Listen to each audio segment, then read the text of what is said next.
a todos ustedes, compañeros y compañeras, también a usted, profesor, y bueno, nosotros somos el equipo que vamos a exponer esta primera parte del libro y bueno, pues, comencemos. Siguiente diapositiva, por favor. Bueno, en esta parte de introducción solamente voy a decir rápidamente lo que abarca el libro, y es que la obra considera 3 apartados o capítulos, pero 2 son los grandes temas abordados. El primero es este que vamos a explicar nosotros, que se titula El discurso televisivo, y el segundo, la narrativa audiovisual. Temáticas complementarias que se fundamentan en una teoría clásica proveniente de la lingüística, pero que se extrapolan con las debidas adecuaciones al lenguaje audiovisual. Para ello se ha recurrido a la ciencia más sólida de la comunicación, como lo es la lingüística, pero también y sobre todo a los siempre iluminadores principios de la semiótica, y en diferentes proporciones a la narratología, a la retórica y a la hermenéutica. El tercer apartado pertenece a cubrir una expectativa teórico-didáctica, razón por la cual se realiza una síntesis de los aspectos y temas claves abordados en la investigación, con las siguientes acotaciones conceptuales y metalingüísticas que faciliten el acceso a este complejo campo. En el análisis del discurso televisivo, correspondiente al primer apartado de la investigación, parte del entendimiento de la comunicación como interacción para abordar los presupuestos generales del discurso. Siguiente diapositiva, por favor. Bueno, empezamos con esta parte que es interacción y comunicación. La especie humana ha desarrollado una serie de mecanismos, tácticas y estrategias de comunicación. Todo ello todo ello ha implicado procesos de adaptación, confrontación, asimilación, de semiosis, de interrelación, convivencia, etcétera, en los diversos entornos y circunstancias sociales. Por interacción se debe de entender como la acción que se ejerce recíprocamente entre dos o más objetos agentes, fuerzas o funciones, etc. Y por interrelación, correspondencia mutua entre personas, cosas y fenómenos. Dentro de la lectura se asimila una interacción a todos los procesos de producción de sentidos que generamos los humanos cuando nos encontramos insertos en los diversos entornos, frente a otros humanos y otras especies. La interacción nos remite al proceso de significación, mientras que la interrelación nos acerca más al proceso de la comunicación, en donde la voluntad, la intención y el intercambio harían la diferencia. Finalmente, podemos decir que la interacción resulta ser una concepción más abarcadora y omnipresente que interrelación, cuya carga semántica la percibimos más restrictiva, pero más humana y emotiva. Siguiente diapositiva, por favor. Aquí, no, era la anterior. La anterior, esa es, está bien, gracias. Y bueno, aquí pasamos a tipos de interacción. Tenemos 2 interacciones que se mencionan en la lectura, así que la primera sería la interacción mediática, implica contextos y sistemas de referencia temporoespaciales, generalmente distintos, y requiere de soportes técnicos o objetales, mediante los cuales los participantes pueden establecer nexos. Estos son los casos de una conversación telefónica, del correo electrónico, del chat, de la correspondencia familiar o escrita sobre el papel. Y bueno, es una interacción que se requiere de mayor cantidad de referentes e indicadores contextuales para disminuir la posible ambigüedad que pudiera generar. De allí la necesidad de precisar los tiempos, la identificación personal, el lugar de procedencia, entre otros. Ahora pasando a la siguiente, que es la casi interacción mediática. Esta lo digo textualmente como lo aparece en la lectura, y es que utilizo este término para referirme al tipo de relaciones sociales establecidas por los medios de comunicación de masas. Esto lo dijo J. Thompson, 1998. Y bueno, aquí también se dice otra parte en la lectura, que las diferencias sustanciales con los 2 tipos anteriores de interacción serían 2. Número 1, mientras las interacciones cara a cara y la mediática están dirigidas a personas específicas, mejor conocidas como destinatarios, los mensajes de la casi interacción mediática se orientan a perceptores generalmente desconocidos y dispersos. Y número 2, esta diferencia está marcada por la unidireccionalidad o carácter monológico de la casi interacción mediática, mientras que las interacciones cara a cara y la mediática llevan implícito lo dialógico, factor que el último involucra en gran medida y lo que hemos denominado como interrelación. Siguiente diapositiva, por favor. Anterior. Eso está bien. Aquí pasamos a la parte del discurso, presupuesto. Bueno, el discurso, presupuestos generales. Bueno, en la concepción del discurso, variadas y múltiples son las visiones e interpretaciones que han cobrado este término, no solo en los estudios lingüísticos y retóricos, sino en los ámbitos de la semiótica y de las ciencias sociales en general. Desde la matriz lingüística saussuriana, si no me equivoco, en la pronunciación, discurso se asocia con el hecho del lenguaje denominado habla. Esto quiere decir con el uso particular y concreto de los sujetos sociales y hacemos libremente de la lengua, lo que implica una deliberada asociación que significa que se concreta en un proceso sintagmático, en un discurrir. El discurso es también un presupuesto semiótico que conlleva un tipo de producción significante que ocupa un lugar preciso en la historia y por ello estimamos que no solo debe concebirse como el uso de la lengua o circunstancia a esta realidad inanimadamente del sistema o inclusive como posible unidad formal del sistema lingüístico, sino más bien como el ámbito de la productividad semiótica, lugar donde los códigos se atraviesan con los contextos y donde en condiciones siempre específicas y concretas emergen los signos, no como hechos semióticos autónomos y preexistentes, sino como funciones signo-generadas por la propia dinámica discursiva. Desde una perspectiva comunicacional de orientación social, uno de los representativos estudiosos contemporáneos del discurso, Teua Van Dijk, si no me equivoco, ha definido el discurso como un evento comunicativo específico.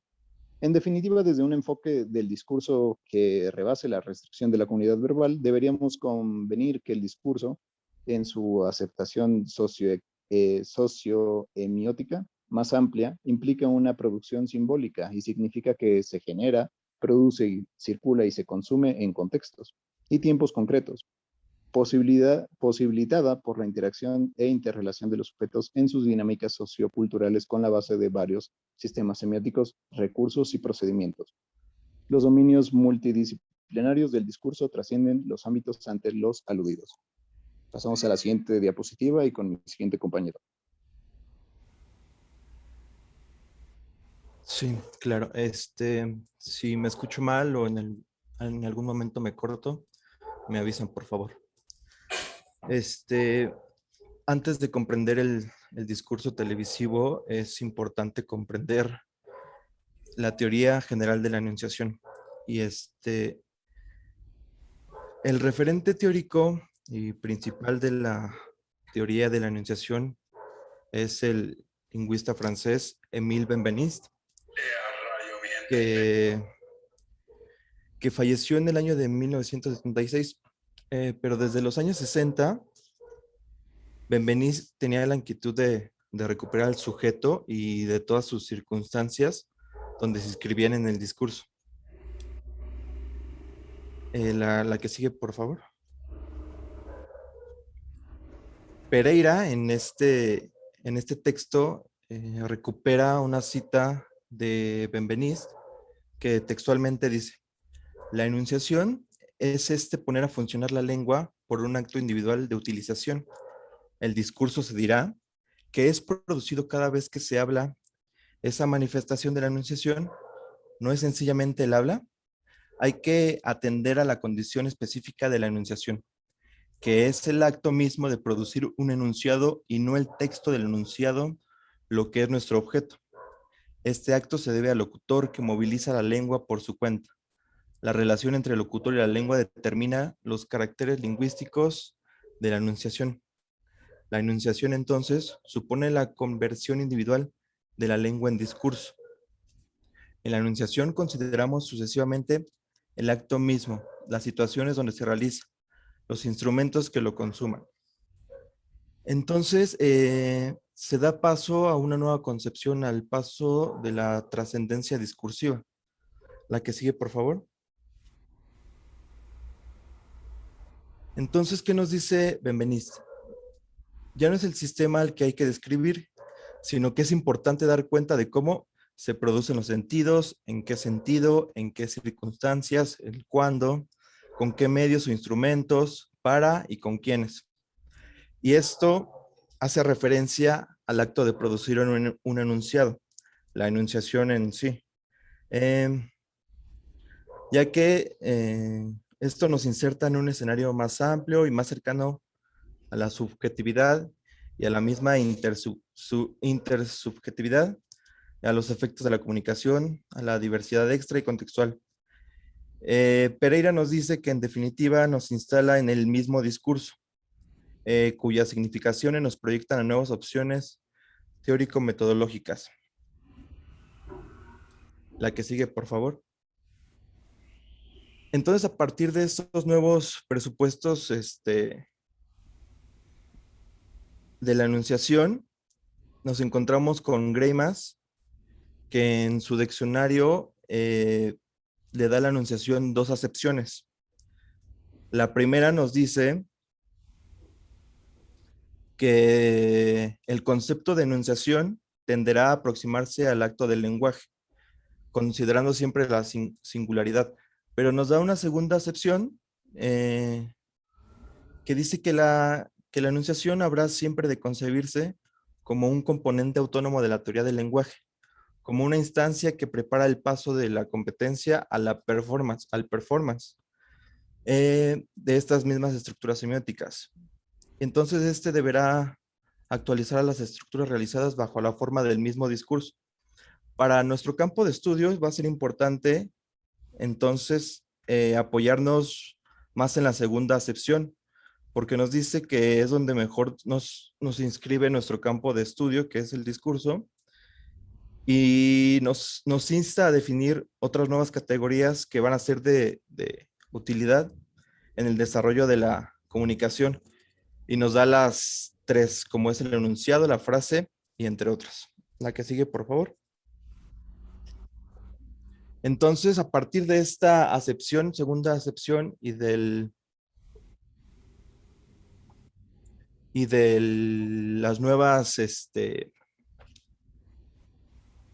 las nuevas características, surge el enunciado y el discurso. Entonces, ¿qué es el enunciado y el discurso? El enunciado no es más que la unidad menor, un constituyente de este discurso. Oswald Ducrot, si no pronuncio mal, que quédense con ese nombre porque lo retomaremos más adelante, dice que todo discurso está constituido por una sucesión de enunciados, que estructuralmente un discurso a su vez se puede fragmentar en diversos enunciados, pero hay que tener en cuenta esto porque el discurso no se mide en la extensión o número de enunciados, sino más bien por los sentidos que produce. Este ejemplo lo podemos ver con la publicidad, por favor. La que sigue. Entonces nos encontramos con la publicidad que en sí, en los carteles, tiene un enunciado, pero este a su vez genera un discurso publicitario. La que sigue, por favor.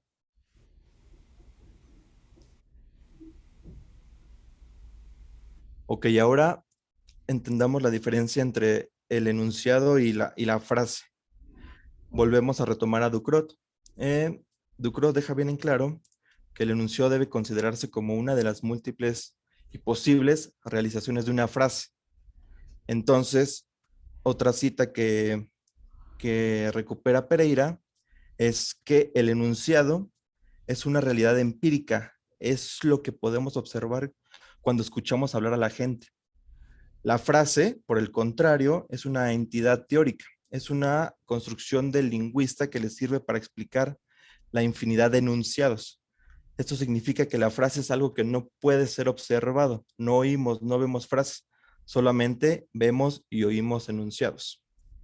La que sigue, por favor. Entonces, entendamos las diferencias o la diferencia entre el enunciado y la frase. El enunciado, a diferencia de la frase, conlleva sobre todo una naturaleza pragmática. Como se sabe, nos remite de manera particular a la intencionalidad o fuerza ilocutiva, solicitar, advertir, aconsejar, censurar, alabar, etc. Y a los efectos perlocutivos, contestar, obedecer y rechazar. Y en cambio la frase es una unidad que puede analizarse, desestructurarse, siguiendo una lógica gramatical, sujeto, predicado y sus modificadores. La que sigue, por favor.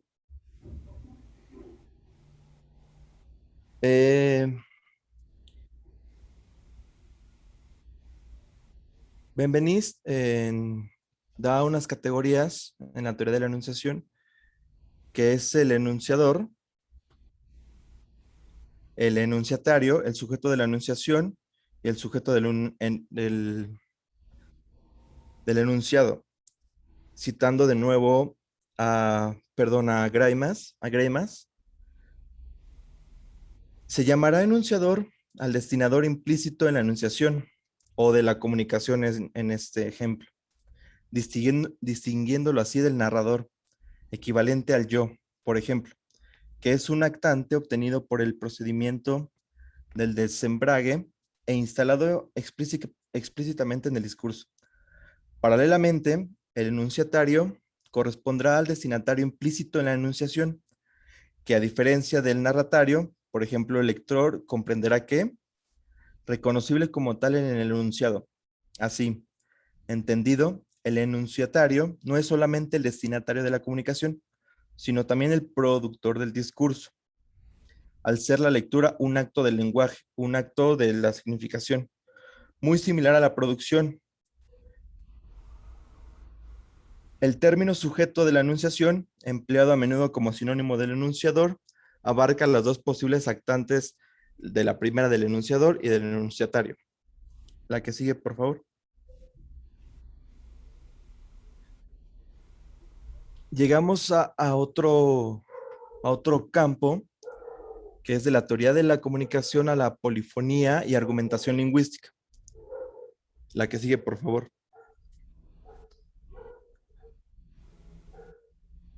Llegamos a la pregunta: ¿cómo hacer entonces para encontrar en el texto el sujeto de la enunciación y el enunciatario? Esta pregunta la realiza Vittorino Sechetto, si no pronuncio mal de nuevo, en su escrito En la danza de los signos. Él realiza la pregunta y él mismo se responde conforme a la tradición de Benveniste, y responde que se puede encontrar a partir de las nuevas opciones, mediante los deícticos, pronombres personales, adverbios, apelativos, tiempos del verbo, etc.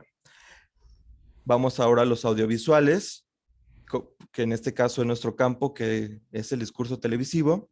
Son los planos, los movimientos de cámara, ciertos rumores, sonidos, etc. Todos los campos de la producción.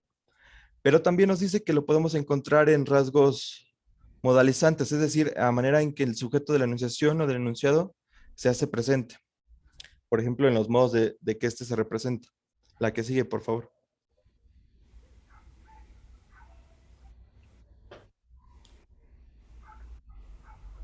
Volvemos con Oswald Ducrot, otro lingüista francés, que ya lo habíamos retomado al principio, pero Ducrot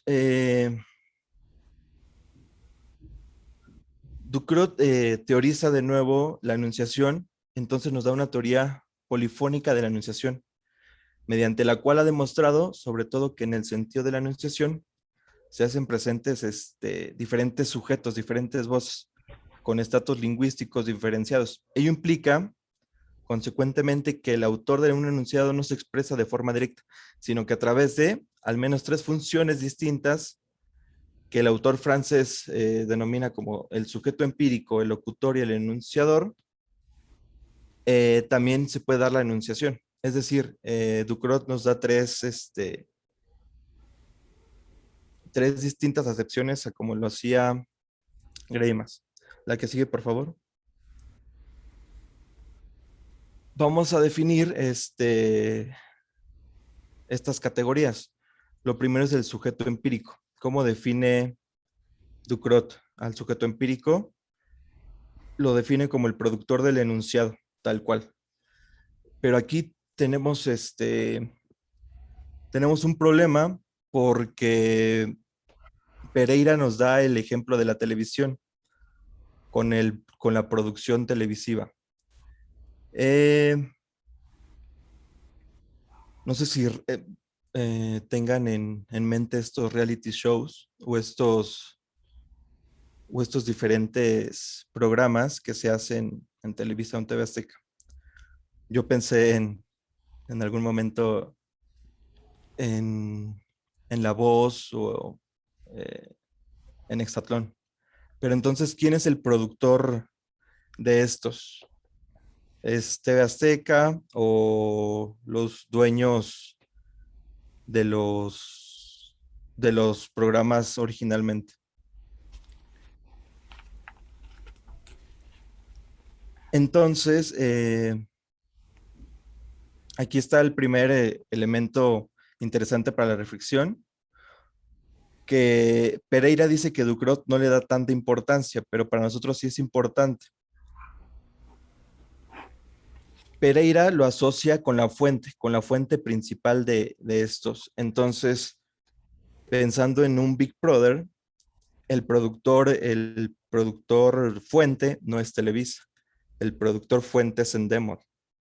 Eso es a lo que se refiere Pereira, entendiendo a Ducrot con sujeto empírico. La siguiente categoría es el locutor. El locutor lo define Ducrot como el presunto responsable del enunciado, es decir, la persona a quien se le atribuye la responsabilidad de la enunciación en el enunciado mismo. También está un poco complejo. Pereira nos pone el ejemplo de que si a un carro se le pone un cartel de de me vende, ¿quién sería el locutor? Pereira se contesta que mientras el sujeto empírico, que es el responsable, que en este caso podría ser el dueño que pegó el cartel, el locutor es el automóvil mismo, porque él es el responsable de enunciar que se vende. Y pasamos a la última categoría, aún un poco más complicada, del enunciador, que dice Ducrot que el enunciador no es una persona física, sino son los orígenes de diferentes puntos de vista que se presentan en el enunciado. No son personas, sino puntos de perspectiva abstractos. La que sigue.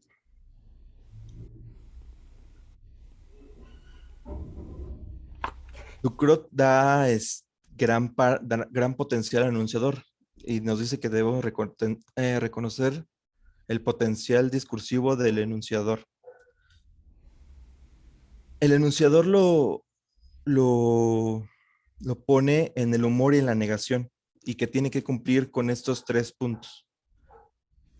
El primero, entre los puntos de vista presentados por el enunciado, por lo menos hay uno que obtiene que es absurdo, que es insostenible, en el mismo contexto en donde se presenta.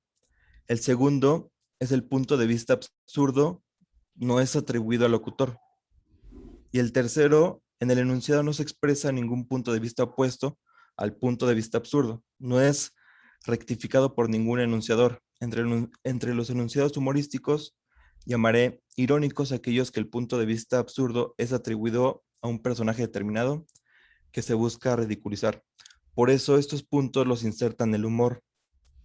Y bueno, todo esto que acabo de decir es importante para entender después el discurso televisivo, que es lo que sigue a continuación. ¿Me escucho? Sí. Sí. La incorporación de la enunciación al andamiaje comunicacional nos ha permitido tender un puente formidable entre una vieja y tradicional tendencia gramatical e inclusive desde una semiótica de la primera generación centrada en el signo hasta una pragmática donde el texto discurso denuncia explícitamente la subjetividad y la intersubjetividad.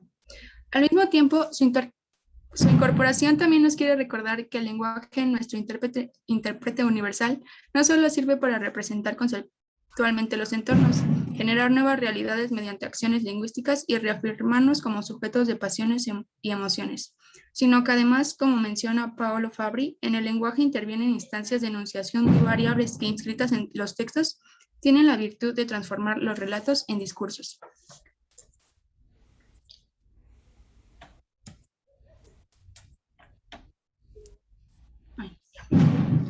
Entendemos al discurso como el texto de cualquier sustancia expresiva que, además de representar algo, represente e inscribe en su interior la forma de su propia subjetividad e intersubjetividad, mientras que la pragmática es la desimplificación del texto de sus condiciones de comunicación. Parece algo abstracto, pero no lo es. Quiere decir sencillamente que un texto lleva inscritas en forma de sistema enunciativo las representaciones de cómo quiere ser considerado. Cuando me refiero a texto, hablo de cualquier tipo, ya sea cinematográfico, musical, literario, arquitectónico, teatral o televisivo, en donde vamos a encontrar... Espérame tantito, es que están tocando la puerta. Oigo. Cinematográfico, musical, literario, arquitectónico, teatral o televisivo, en donde vamos a encontrar en mayor o menor proporción marcas de interacción inscritas en el propio texto mediante procesos de enunciación. Para comprender los aspectos fundamentales,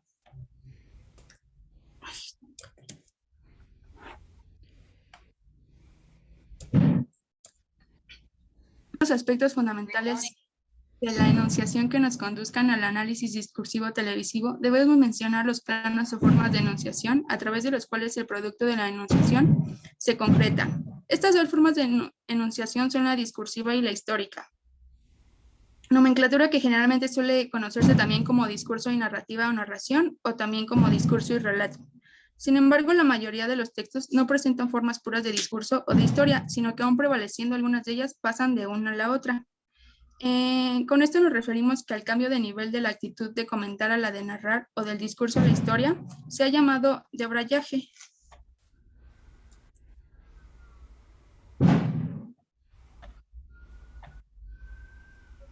Disculpe, profe, es que en mi pantalla no cambia, entonces... ya, ahí. Al cambio de nivel de la actitud de comentar a la de narrar o del discurso a la historia, se ha llamado debrayaje, que se refiere que pasa de la enunciación al enunciado, y embrayaje, que se refiere a que pasa del enunciado a la enunciación. Bueno, ahora, siguiente, por favor. Bueno, ahora hablaré sobre la enunciación audiovisual tomada del libro Programación Televisiva, y Gustavo Orza la define como el mecanismo por el cual un emisor se apodera del aparato formal del lenguaje audiovisual y anuncia su posición de hablante, ya sea a partir de índices específicos o por medio de procedimientos accesorios. En este movimiento de captura del lenguaje audiovisual, el emisor instaura a otro enfrente de sí a partir del empleo de formas visuales, sonoras, lingüísticas o gráficas. En otras palabras, siguiente, por favor. Gracias.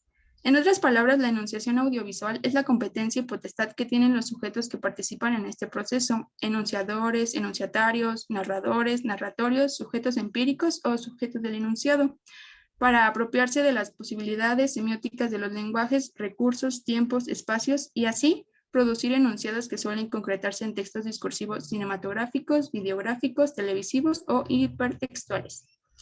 Francesco Casset al respecto dice que la enunciación constituye la base a partir de la cual se articulan personas, lugares y tiempos, y ofrece el punto cero en los que se instalan y distribuyen todos los elementos que entran en juego, es decir, quién, dónde y cuándo. Siguiente, por favor. Gracias. Por otro lado está la enunciación televisiva. Según Gustavo Orza, este proceso se sistematiza en dos partes. La primera es que el enunciador captura el aparato formal del lenguaje audiovisual y lo pone en funcionamiento. Y el segundo es que en el enunciado audiovisual directo, diferido o grabado, emerge como el resultado del proceso previo de enunciación, y en él se inscriben personas, ya sea el enunciador y el enunciatario, y espacios y tiempo, ya sea un espacio real o un representado. Esta visión esquematiza. Si quieres le puedes cambiar, por favor. Gracias. Esta visión esquematizada y operativa del autor conlleva en todo caso presupuestos que van más allá de esta reducción funcional, lo que implica confirmar que el discurso televisivo inscrito en la enunciación audiovisual solo es posible mediante el concurso de una compleja red de sujetos empíricos y virtuales, sujetos que en el discurrir audiovisual van dejando sus huellas o marcas que denuncian significaciones, que el investigador y la audiencia pueden rastrear o interpretar. De acuerdo con ORSA, el análisis de la enunciación televisiva ejecuta las tres siguientes operaciones. En la primera se dedica a rastrear marcas y cataloga a los sujetos, ya sea enunciador o ente productor del discurso televisivo, o en enunciatorio, televidente, y por último en sujeto del enunciado. El sujeto del enunciado puede ser un conductor, un invitado, un personaje, etc. La segunda es que rastrea marcas y cataloga los espacios. Dentro de esta se revisa que si es un espacio real de la reproducción discursiva o si el espacio del enunciado es real o ficticio. Y el tercero es que rastrea marcas y cataloga los tiempos. Se refiere a si el tiempo es real o si dentro de este también es, o analiza si este también es real o ficticio. Siguiente, por favor.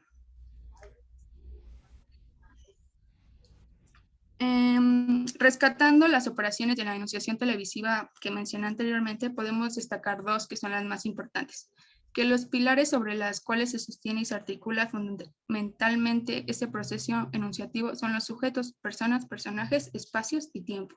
Y que ubicados y descritos estos elementos clave, tenemos la opción de rastrear las huellas y marcas del discursor televisivo, que se evidencian tanto en los sentidos del enunciado como en el proceso de la enunciación. Siguiente, por favor. Gianfranco Bettettini establece las huellas más significativas de lo textual. Entre ellas encontramos a los títulos, las angulaciones de los encuadres, movimientos de cámara, resultado de los procedimientos ópticos, composición figurativa, juego de miradas, efectos de montaje, uso marcadamente expresivo del color, mímica, voz en off, reglas del género o normas de estilo de contenido que puedan caracterizar la producción de un autor, de una escuela o de un sistema industrial. Siguiente, por favor. Por otro lado, la enunciación audiovisual, según Bettettini, estaría significada por tres marcas pragmáticas, en donde la participación del destinatario resulta clave en las determinaciones contextuales e intertextuales del consumo. La siguiente, por favor. Gracias. La primera huella se encarnaría entonces en la noción de lo que ha llamado paratexto, que recurre a una producción integradora cuya finalidad es imponer una modalidad del uso del texto. Bien definida, legitimar una forma única de acercamiento a los contenidos, favorecer el consumo de un modelo despersonalizado. Investigué un poco y para que entiendan mejor, el paratexto se conoce como aquellos mensajes, postulados o expresiones que complementan el contenido principal de un texto. Su finalidad es aportar más información sobre la obra en cuestión y organizar su estructura. Un ejemplo podría ser los títulos o los subtítulos de un libro. Al igual que un prólogo, una dedicatoria, un índice, una nota al margen y otros enunciados. Siguiente, por favor.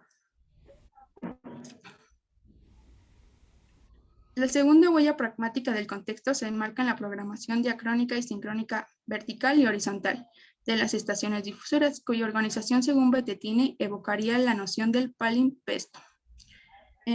Con lo diacrónico vertical hay que entender como la asociación de programas de una misma estación que integran una programación diaria, semanal o mensual. Lo sincrónico horizontal pues, nos remite a programaciones o programas que emiten distintas estaciones o la misma estación o cadena en las mismas bandas horarias o en el mismo horario. Siguiente, por favor.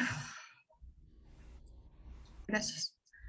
La tercera marca pragmática a la cual alude este autor italiano es la que tiene que ver con los géneros discursivos en los cuales se inscriben los textos y con estos géneros los sistemas semióticos y manifestaciones expresivas a los que se adscriben autores, directores, escuelas audiovisuales y productores. También investigué un poco y para que sea como más claro, la extratextualidad es la relación que existe entre un texto determinado de un autor y otro texto o textos de autor o autores diferentes. Siguiente, por favor.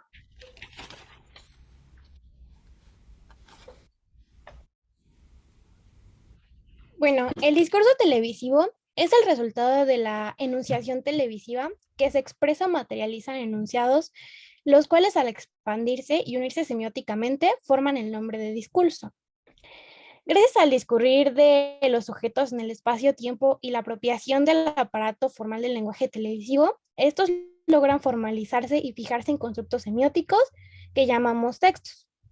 Dichos textos, debido a la dinámica discursiva que los genera y a la herencia transtextual proveniente de la literatura, el teatro, la ópera, la fotografía y el cine, Adoptan la forma de géneros y formatos televisivos que están destinados a circular y discurrir en la programación con el nombre de programas.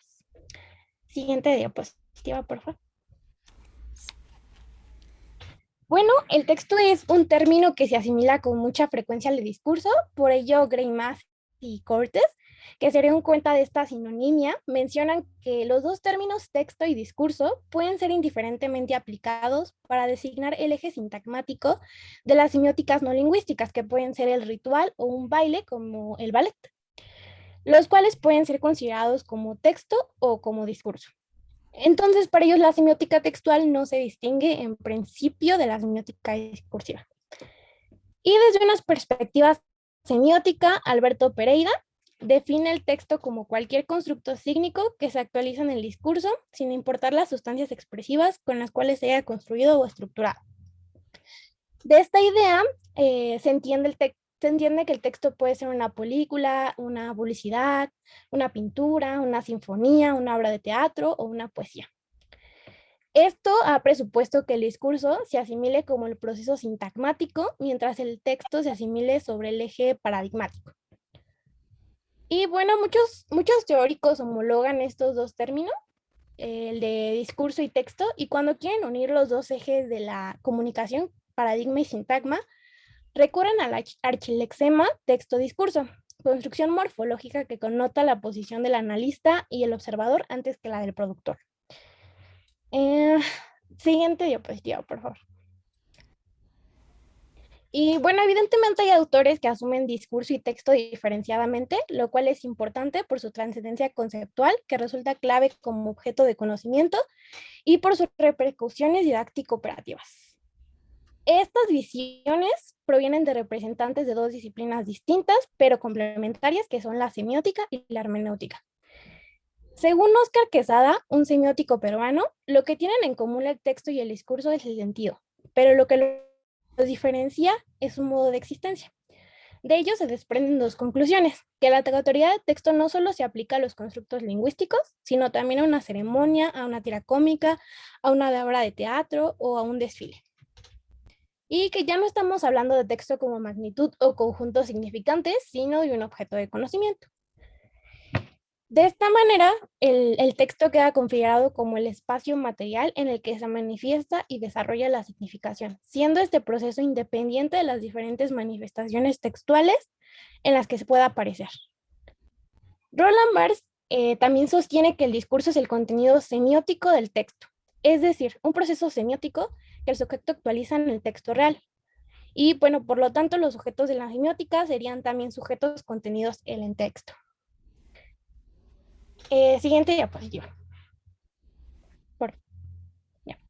Desde la perspectiva hermenéutica lingüística, Paul Ricoeur sostiene que las nociones de texto y discurso están emparentadas debido a que el texto ha sido definido como la fijación del discurso por medio de la escritura. Así la escritura fija la significación. Y con esto, Eugenia Contursi y Fabiola Fierro dicen que el texto se vuelve autónomo respecto del horizonte intencional finito de su autor, y el texto, a diferencia del diálogo, tiene la posibilidad de descontextualizarse de sus condiciones psicológicas de producción y recontextualizarse de otro modo a través del acto de la lectura. Y aparte, el texto no tiene un destinatario determinado, sino todo aquel que sepa leer. Julia Kristeva asume el texto como productividad, y Greimas y Cortes mencionan que el texto es una productividad y el resultado de una actividad semiótica que, ubicado en el ámbito de la enunciación, termina actualizándose en el enunciado discurso. Esto nos lleva a visualizar la importancia teórico-conceptual de la enunciación como concepción fundante de la comunicación lingüística, y que también es pertinente en la aplicación del discurso televisivo y el audiovisual.